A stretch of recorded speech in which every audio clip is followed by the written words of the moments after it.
Welcome back to another edition of the No Further Comments podcast, and back with another special edition of the Basketball Insider. This is number 2. I'm your host, Alex Meacham, and to my left is our intern, Will Sultan. What's up, Will? Not much. Feel good to be back? Yeah, it's great to be back. Okay, we got a lot to talk about. Let's handle the social media handles here. My social media, all right, is at Alex_Meacham, MEACHAM. I'm on Instagram. I'm on Twitter, blowing up. What aren't you on? I'm on Facebook. I'm on Snapchat, but my Snapchat's different. It's Big Meach 41, my jersey number, 41. Why don't you give everyone give them the podcast, Instagram, and Twitter. They're all the same. We have NFC Podcast for Twitter, NFC Podcast for Instagram, and then we don't have a Snapchat, but ooh, maybe that's something to get going. We might have to step our game up. We might have to. Get our Snap game right. Yeah. What's your social media? I'm sure it's blowing up. It's just W Salty. It's blowing up. Hey, real quick. Last episode, and some people got a kick out of this, but I turned you on to Big Daddy Kane.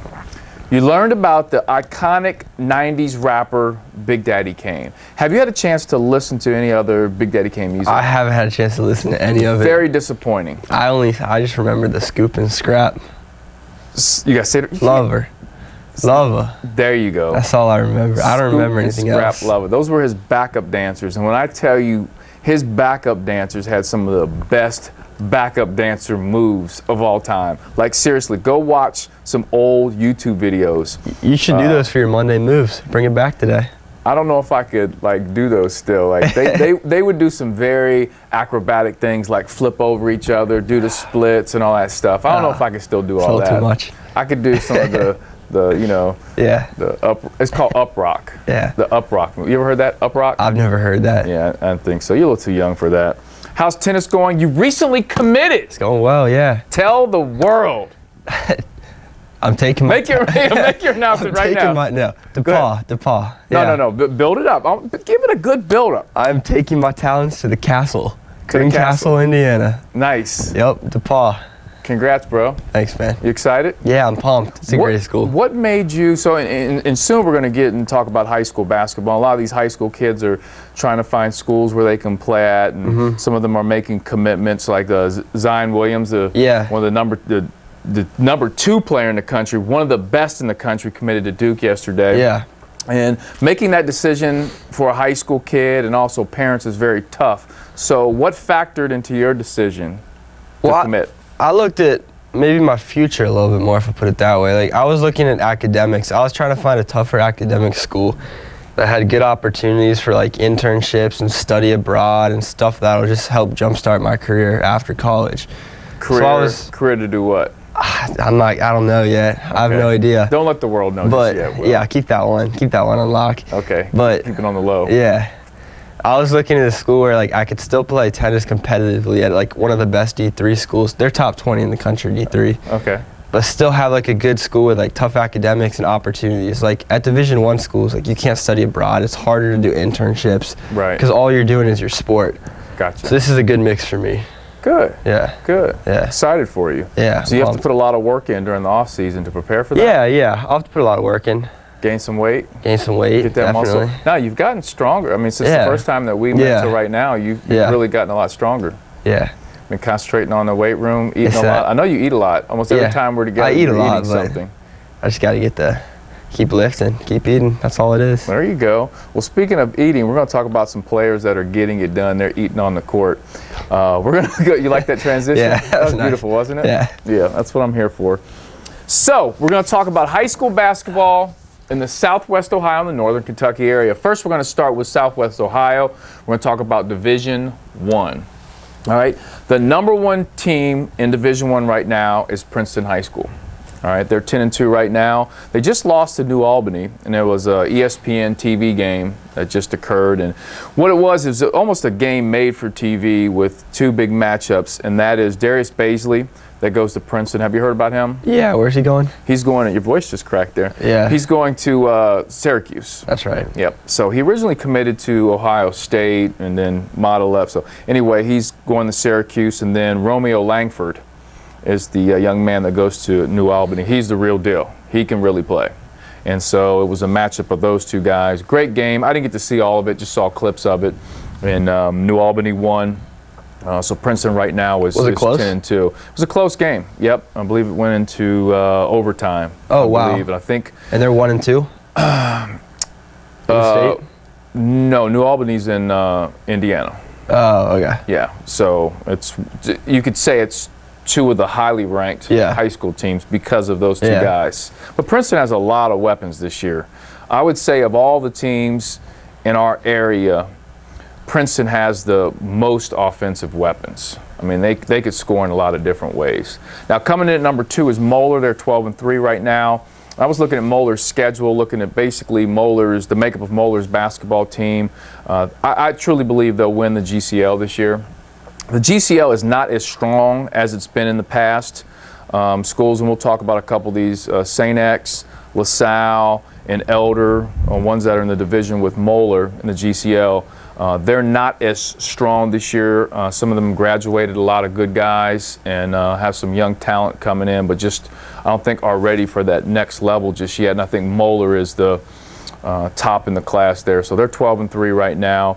And number 3 is Oak Hills at 11-3. Mike Price, who you've met before. Yeah. Coach Mike Price, one of the best coaches, not just high school coaches, just coaches in general in our area. And one of the great things that Coach Price does is he's able to create a culture within his basketball program and gets kids to basically whatever their potential is, it seems like a lot of the kids reach it. Yeah. And he's just great with getting kids to play. A lot of his teams overachieve. He might not have the talent that Moeller or Princeton had this year, but I guarantee you they're going to run great system basketball. There's a kid named Nick Deifel who's his leading scorer, probably his best player. And Nick Deifel, we were talking about earlier about getting stronger and gaining some weight. Yeah. This kid he's been a baseball kid for a long time. I don't know if he plans to play baseball in college or not, but he was, gosh, I don't know what he weighed as a freshman, but he was pretty skinny, and now he's really hit the weight room pretty hard. And I think he could probably play some college basketball if he wants, but also understand he's a very good baseball player. So anyway, moving on to number 4 is Mason at 10-2. They had back-to-back losses a little bit ago. First they lost to Oak Hills with Mike Price's team, and then they lost to Princeton with Darius Baisley. It's two tough teams, but they're 10-2 right now. They've gone on a winning streak, and the one thing with Mason is they play such good team basketball. I don't care what the other team has talent-wise. It's always tough to play Mason in a half court, and they try to make it a half-court game. Number 5 is Walnut at 12-2. One of the Walnut players, Hunter Davidson, he said I didn't mention them enough last podcast, so he listened, and I do want to give them a shout-out because they're playing well, and they're on a winning streak right now. And I was looking at their schedule, and I think Walnut has a very good chance of winning out their regular season schedule. I truly believe they could win every game. They still have to win their conference. I think they could. Withrow and West Claremont. Yep, absolutely. And I think you've seen, because you go to Anderson. And I see ECC games. Right. Yeah. You'll be our ECC Insider. ECC Insider? ECC Insider. I like that. Say it real fast. ECC Insider. No, that was too slow. ECC Insider. There we go. I like that. Will you do that? Yeah. Okay, good. That'll be your new tag. So you're going to have to do some research. So when we have our basketball insider number 3, we'll break it down to the ECC Insider. There we go. There we go. Good. There it is. So anyway, back to Walnut before Hunter Davidson yells at me again on Twitter or whatever it was, Instagram. Like I said, I think they have a chance to win out their games and also win out the league. They do have a player that I want to shout out right now, Cameron Gibson. He is a phenomenal offensive basketball player. He's one of the better scorers in Cincinnati. I'm not sure how tall he is now. I think he might have grown a little bit between last year and this year. I know when I saw him this summer playing AU, he had grown a little bit. It might be 6'3.5", maybe taller, I'm not sure. Long arms, can shoot the ball, get to the bucket, very crafty. Great kid too, very nice, mild-mannered kid, but definitely a beast on the offensive end. And Walnut could make a good run in the tournament as well. They have the pieces. Number 6 is Lakota East, coming in at 9-5. They got a tough game coming against Princeton here soon, but they have a kid on their team, Jarrett Cox. Jarrett Cox for the last couple of years has been one of the better offensive players in the city. As I talk about Cameron Gibson being a great offensive player, Jarrett Cox is very much like that as well. A high-flying kid, can get down the court and will dunk on your head. Like if you were underneath the basket, he would dunk on your head. I wouldn't let him. You wouldn't let him? What would you do? Foul him. Foul him? Yeah, put a body in him. Okay. Yeah. What if he's already taken off in the air and he's just up there? Would you just move at that point? And you really couldn't foul him? Would you just get out of the way? I'd just get out. Because you don't want to be on Twitter. You don't want to be that guy. I'd get out of there. You get out? Yeah. Okay. You don't want to be. I don't want to be you that don't guy. want to go viral. No. I hear you. Speaking of going viral, at number 7, Division I, St. X. And the reason I say going viral, they just had a game just the other night versus Elder. Did you see the shot that their guard, Chase Wolf, made? Was it a buzzer beater layup? No. That was Andrew Whitrock made that to win the game. So let's take what you just said first, and then we'll come back to Chase Wolf's shot.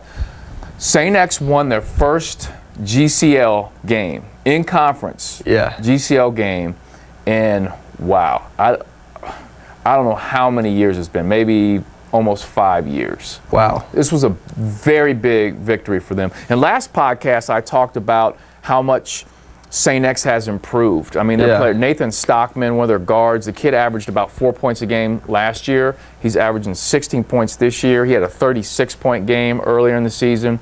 They've really improved. And a lot of that has to do with the play of Chase Wolf, who he made a shot. It was going into halftime, and I don't know if he got the rebound or somebody else got the rebound, and from underneath, pretty much right outside where the dotted line or the free throw line is, he had the ball, threw it all the way down, other end, swish. And then it didn't count. They said the buzzer had gone off right as it left his hand. And so I texted him after that, or I texted him the next day, like, man, that was crazy. That should be a top 10 on SportsCenter, like, no doubt. Even though it didn't count, Chase Wolf's going to Wisconsin as a quarterback. Like, that is a straight quarterback play right there. That was pretty awesome. But St. X won on a buzzer beater layup from Andrew Whitrock, who went down. He took it coast to coast. I saw that. Uncontested layup for the win. So good for St. X. Coming in at number 8 is Winton Woods. They've been playing pretty well. They had a big victory earlier in the year. They beat Covcath, who's the number 1 team in Northern Kentucky, and we'll talk about Covcath in a little bit. Lebanon's coming in at number 9. Coach Higgins there, I've known him for a long time, dating all the way back to high school, and he does a tremendous job with his basketball team. Really cares about those kids as individuals and as a team. At number 10, LaSalle. Riley Hobner, he's their best player. He has to do a lot for them to be successful. If he at any point struggles, they struggle. And Riley's a tremendous kid, very nice kid. One thing I want to say real quick before I forget, Darius Baisley, who goes to Princeton, who we were talking about earlier, who's headed to Syracuse. He recently was named to the McDonald's All-American game, and he'll be playing in that game. He is the first player from Cincinnati since Damon Flint from back in the 90s. First player from Cincinnati, our area, to go. So it's Darius Baisley, Damon Flint, and then before Damon Flint was Ricky Callaway. Now, there were some guys that went to the McDonald's All-American game that played in it that some people argue with me on Twitter when I said this on Twitter. O.J. Mayo played in McDonald's All-American game. He's not from Cincinnati. He only played high school basketball here, I think, 2 years. So in my eyes, he does not count in the McDonald's committee does not count him as a Cincinnati guy. And there have been others, I think, like him, Shane Buchanan, who grew up here. He's a Cincinnati kid, grew up here and left and went to Bowling Green High School his last 2 years. He does not count towards a Cincinnati kid with the McDonald's All-American game. So it is what it is with that, but congratulations to Darius Baisley. So moving on to Division II, staying in Ohio here. Taft right now is number 1. They have a big game versus Woodward coming up, and Woodward-Taft always is a great game, and we'll talk about Woodward here in a second. McNick's number 2. McNick. Yes, led by Ryan Reedy, senior Ryan Reedy, who is an outstanding kid. He's in his 3rd year as a starting guard at the varsity level, averaging about 16 points a game right now. He had a big game the other night, had 26 points.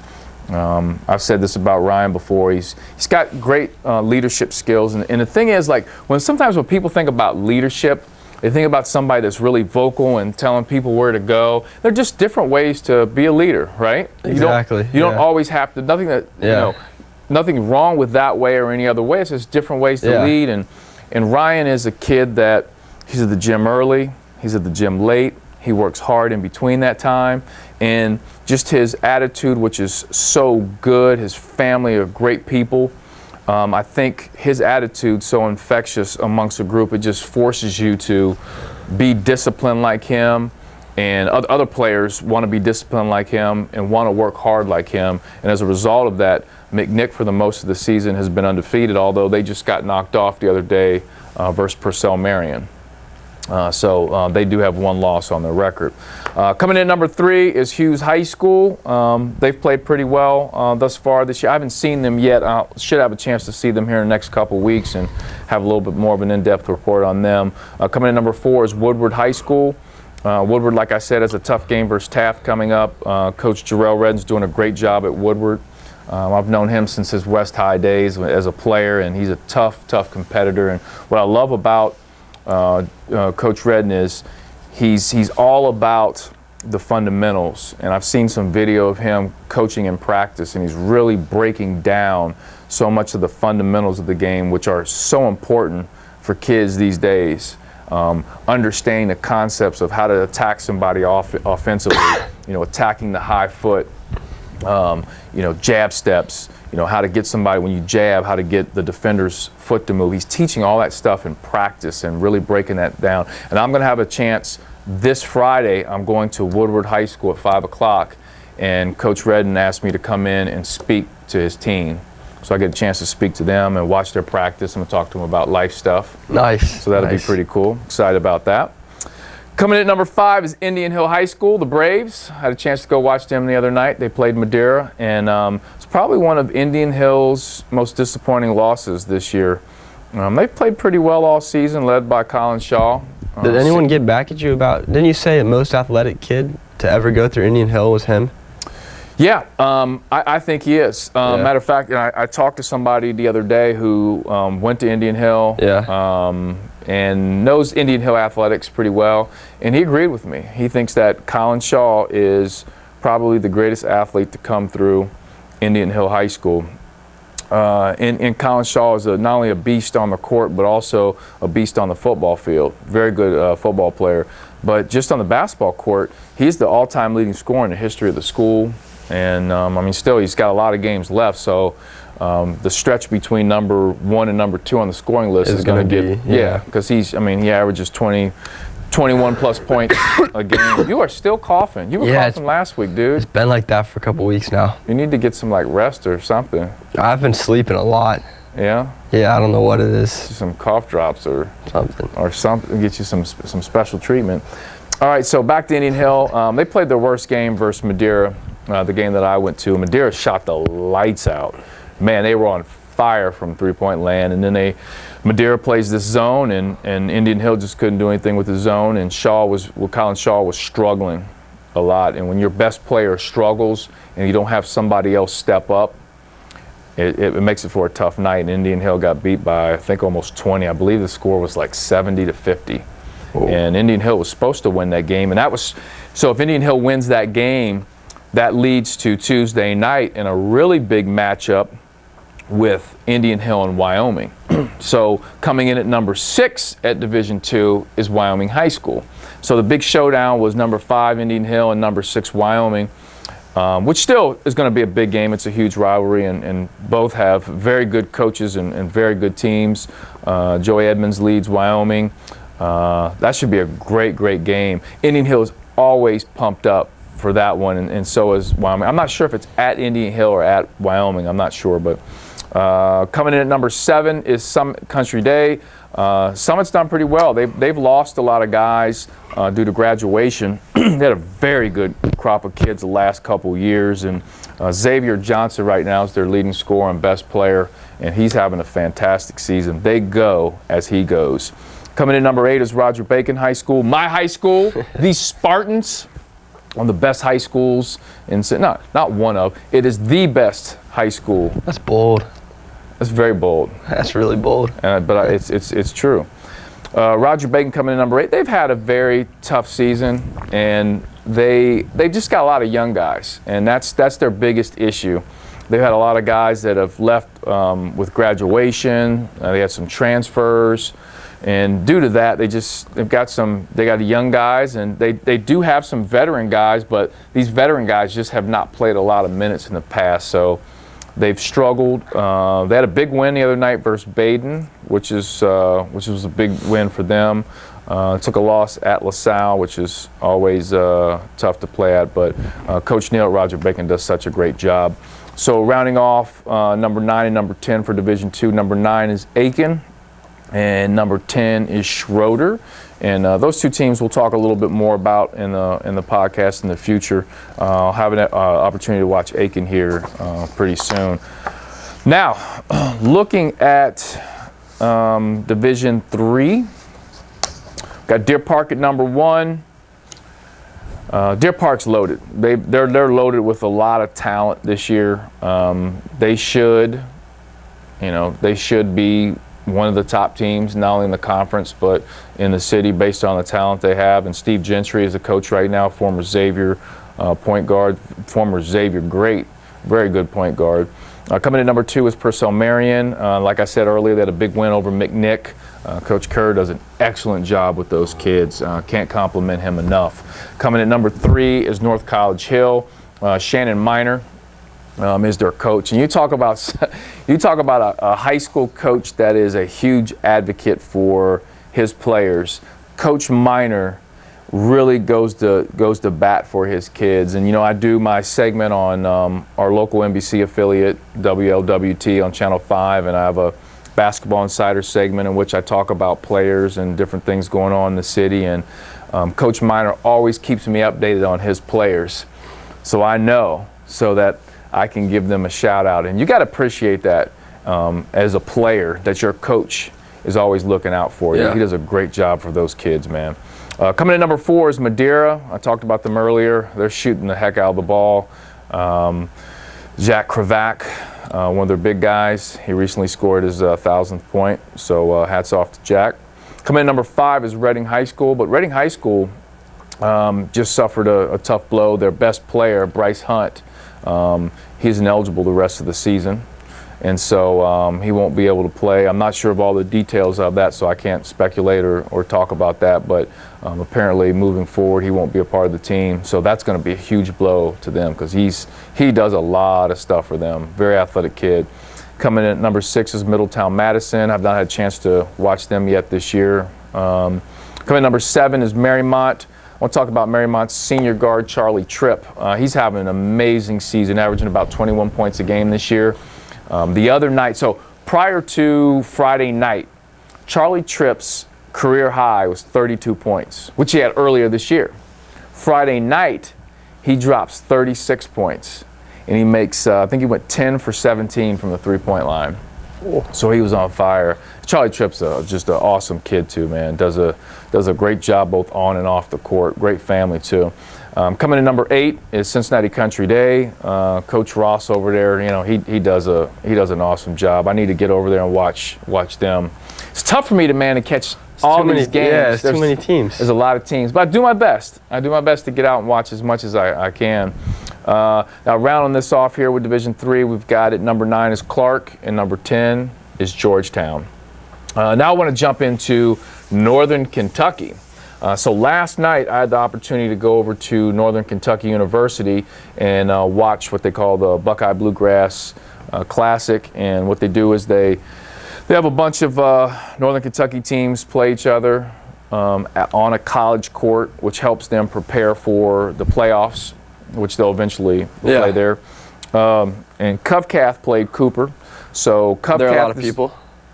It was a decent crowd. You know, it was Sunday night. The game didn't start till about 8:45 or so. Oh, that's a late game. So it was a late game. It was so the games were originally supposed to be played, I think, earlier in the week, but the snow, all the weather canceled it. So they had to move it to Sunday. So I think that affected a little bit, but still, all in all, great event. I know a lot of people that put this event on, and they do a great job. They do a great job in Northern Kentucky in relations to just basketball in general. I mean, Kentucky's a basketball state, kind of like Indiana. Ohio is a football state at the end of the day. Yeah. Ohio is putting out so many kids for college football, going to the NFL.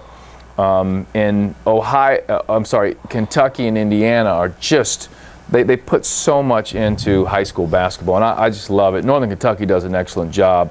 The number 1 team in Northern Kentucky is Covcath. The number 2 team is Cooper. They had a chance to go against each other. Now, prior to this game, Cooper has beaten Covcath twice.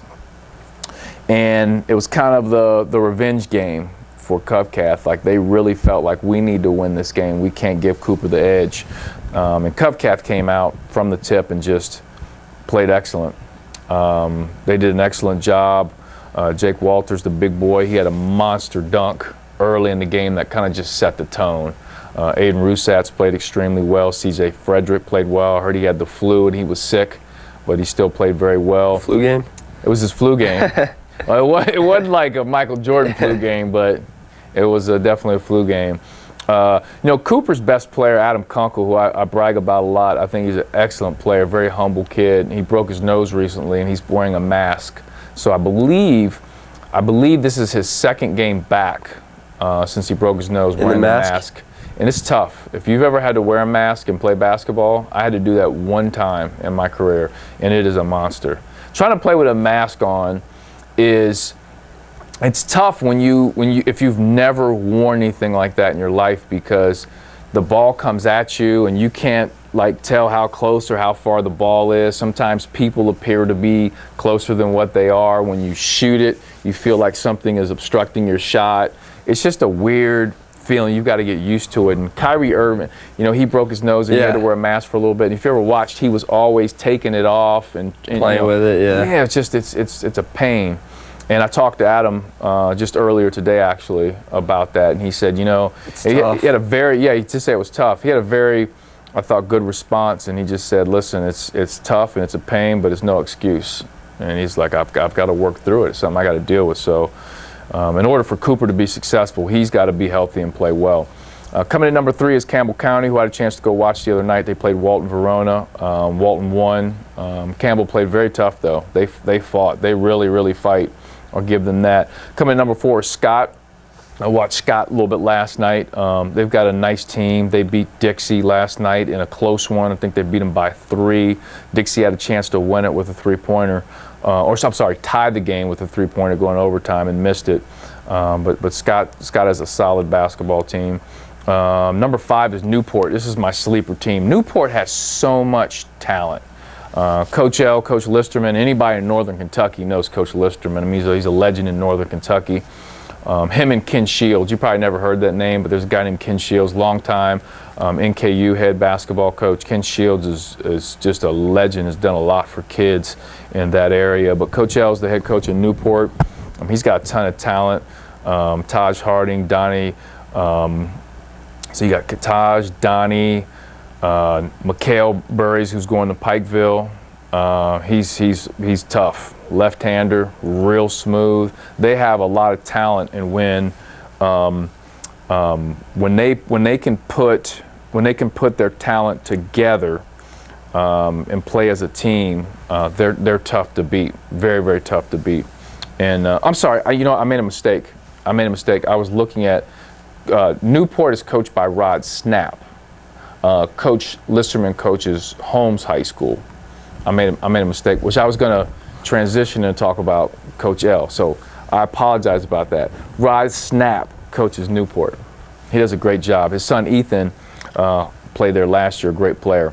Coming at number 6 is Walton, who had an opportunity to watch the other night. Walton, another team with a lot of talent. Brennan Stanley is the point guard for them. He's a short little dude. He's like 5'6" and a half. But man, you'd think he was 7 feet tall with the amount of heart he plays with and desire. He's the engine that makes that team go. Their big kid, Deontay Miles, he's out for the year. He hurt his shoulder. I believe it's a shoulder injury. He had his arm in a sling the other night, and that hurts them. That hurts them defensively more than it does offensively. But they still have tons of weapons on Walton's team. Very well coached, too, by the way. Coming at number 7 is Boone County. They had a big win versus Cooper the other night, which everyone in Northern Kentucky was shocked that Boone beat Cooper. But that was Kunkel's first game back with the broken nose. Then rounding it off at number 8 is Simon Kenton. Number 9 is Newcath. And number 10 is Dixie. Now, what I want to talk about here are my UC Bearcats. I want to spend the rest of the time here just to kind of dive into the Bearcats. Only UC? Only UC. I don't want to talk about anybody else but my beloved red and black Cincinnati Bearcats, who are ranked number 9 today. What's Xavier ranked? Number 8. Still higher. That's all right. We got time. And I tell you what. Just by the time March comes, that's all that matters. That's right. That's all that matters. All these rankings and all this stuff are for the fans. It changes. And it changes. You're right. And really, the process, I know that's an overused term. The process is the most important thing in college basketball, is just watching the team develop and get to March and see where they are and how they've gelled. Because if you're great in, December, but you're not good in February, you start to go on a decline, it doesn't matter. It doesn't matter if you're number 1 in February and out of the rankings, later in the year. It doesn't matter. So it's about the process of the team. And I talked about last podcast, breaking a season down into mini seasons. Remember that? Yeah. So you listen. I do. That's good. Listen to everything. That's why, except I told you, don't put the cap on your water bottle. And I'll put it back on. And you keep putting it back on. You listen, but then you didn't listen. And then I didn't. Oh, well. You're a work in progress, though, right? It's the process with you, right? It's all about the process. All about the process. Embiid put the process on, what was that? Did you see that interview? About the one, who's that singer? Oh, Rihanna? Rihanna. Yes. He put the process on Rihanna. Yes, I saw. That's a different discussion. Which next podcast, I do want to talk a little bit about the NBA, and we can jump into that. Hopefully, by that time, I will have had an opportunity to go to a 76ers game because they're coming to play the Pacers, and I'm hoping to get out and watch that. Let's jump into these Bearcats here real quick. So, I want to talk about their future schedule and some of the past games. So let me start with the future. They play this Wednesday. They play Temple, and then they play Temple at home. Then they go at Memphis, Houston at home, at UConn, and then home against UCF. Here's the way I look at it. Will, I think they'll beat Temple. Now they owe Temple. UC beat Temple at Temple. It's close. Buzzer beat a shot from Jacob Evans. Yeah. Okay. Temple always plays us tough. They're going to play us tough at home. It's going to be a grind-out game. I think that's a game that we'll win. Guys like, Gary Clark in those grinded-out games, he's so good. People don't understand how good Gary Clark is when it comes to games like that. Gary Clark is going to be such an important piece come March when we get in those tough, round of 32 games and just grind out in the half court. He becomes such an important piece. He's just so tough to guard. So I think we'll get by Temple.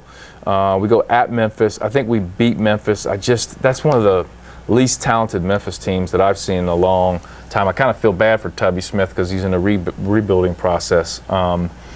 Houston, that's a home game. Houston's always dangerous, man. They just smacked Wichita State, who's supposed to be, the best in our conference. But you never know. We've been playing well at home. I like UC's chances at home. At UConn is the game that scares me. UConn is, on paper, we should beat UConn.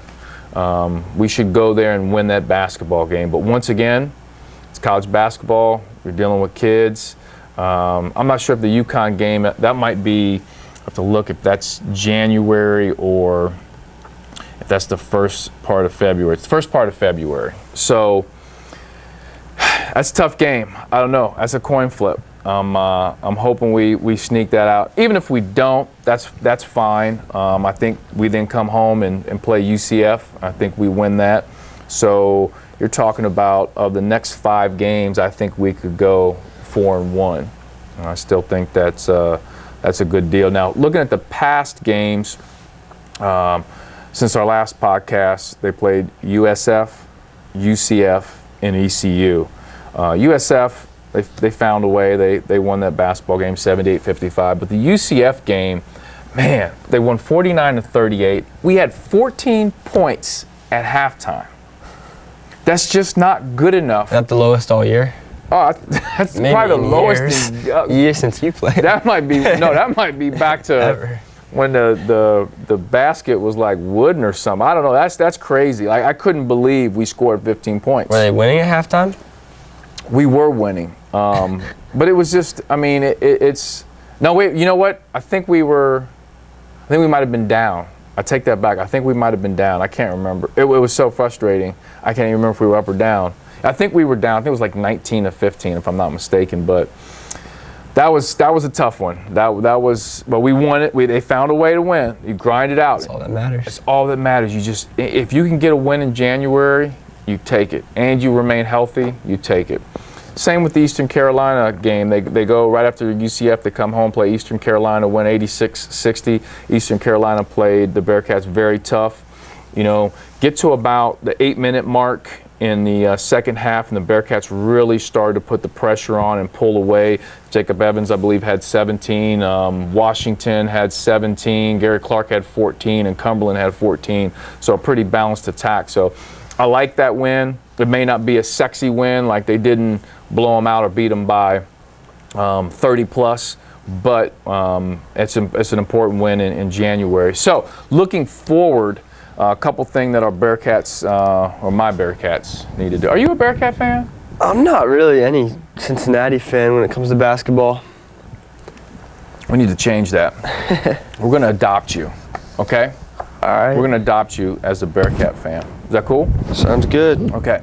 So here's what I think, what I see moving forward. I really would like to see in these next 5 games our bench improve and our bench produce a little bit more. And I think I mentioned this in the past, but there's a couple things that I saw. I was thinking about when I watched the ECU game. Trevor Moore is getting a pretty good amount of time. However, he hasn't consistently made shots like I thought he would. He came in as a big-time shooter, and I thought he was going to shoot the ball better than he has, and I don't know if he's just that freshman struggle or what it is, but I'd like to see like a Trevor Moore or Keith Williams have a big breakout game. Like maybe a Jaron Cumberland or Jacob Evans is struggling one of these next 5 games, and Trevor goes off for 17 or 20, or Keith Williams does the same thing. I want to see one of these guys come off the bench and have a big explosion, because that gives them confidence, and it also gives other bench guys confidence that they can come in and do the same thing. So anytime one of your stars, like the last game versus ECU, I talked about balanced scoring with Evans, Washington, Jaron, and Gary all having 10 plus points between the 4 of them. If one of those guys or 2 of those guys don't play well, you have to have someone else step up and play well in order for you to be successful in these grind out into January, February games. So Trevor Moore, Keith Williams, who have the ability offensively to really do some big things. Trey Scott's not really a offensive power. He's not going to drop 20, but he can do other things, especially defensively. So it's one thing I would like to see. But it's going to be I think these next 5 games, it's going to be interesting to see how we do. If we come out of it 5-0 and other teams in the top 10 are losing, the Bearcats can keep climbing, which is great for the fans. And I'm sure Mick does a great job of not letting his team know that they're number 9 in the country. He's telling them they're terrible right now at practice, like, you guys suck. We don't deserve to be in the top 10. That's something Huggins used to do all the time. But this team's got to stay humble. They got to stay hungry and remember these mini seasons. And when you hit February in the February conference play, it's another mini season. So I've got high hopes for these Bearcats this year. Super high hopes, Will. Okay. So that's all we got. That's all we got today for our Basketball Insider Report, and we'll be back with another one. We'll be back with number 3. We'll talk a little bit more about high school basketball, dive into some more with the Bearcats, and definitely dive into the NBA a little bit more. Ooh. Talk a little bit about the process. The process. Rookie of the Year, MVP, Russell Westbrook. Yeah, we got to talk about his outfits are. I think you should dress like that to your tennis matches, like Russell Westbrook. Yeah, I think you should. I could pull it off. What do you think? Better looking. You better looking? Yeah. Now, just real quick, before we leave here, can you explain, once again, you said that you think you're better looking than Justin Bieber. It's not a theory. He's a heartthrob to many teenage women out there. You think that you could be that heartthrob. The only difference is money. No, I'm not going with the heartthrob. I'm just looking at the look. So you're saying you're not a heartthrob. I'm not going with the heartthrob. But you're saying he is because he's rich and famous. You're saying that. No, I'm asking. That's what you said. Yeah. Okay. So okay. I'll go with that. Okay. So when you become this famous tennis player, you are going to have the same type of reaction with the women that Bieber has right now. Put it that way. Are you going to get the tattoos all over your body? No. No tats? No tats. Okay. Well, maybe. Can you sing? No, I can't sing. No. I didn't think you could. Don't try and get that out of me. If you could sing, dude, that would be awesome. No? No. But you are now a fan of Big Daddy Kane because I made you a fan. I still don't know the songs. Well, this song is that we're going out to, that we came into, that we're going out to, is Smooth. It's called The Smooth Operator. Smooth Operator. Because that's what Big Daddy Kane was. He was a smooth operator. And I want you to go on your phone, iTunes, Tidal, whatever you use, and I want you to listen to Big Daddy Kane. You got me? Yep. All right. And I want to thank everybody for listening to another edition of the No Further Comments podcast, the special Basketball Insider edition. Special. Number 2. I want to thank our intern, Will Solden. Thank you. For being on the show before he falls asleep. We'll, like you almost fell asleep last podcast. I did. I was getting tired. Well, all right. We want to thank everybody for listening, and we'll talk to you again soon.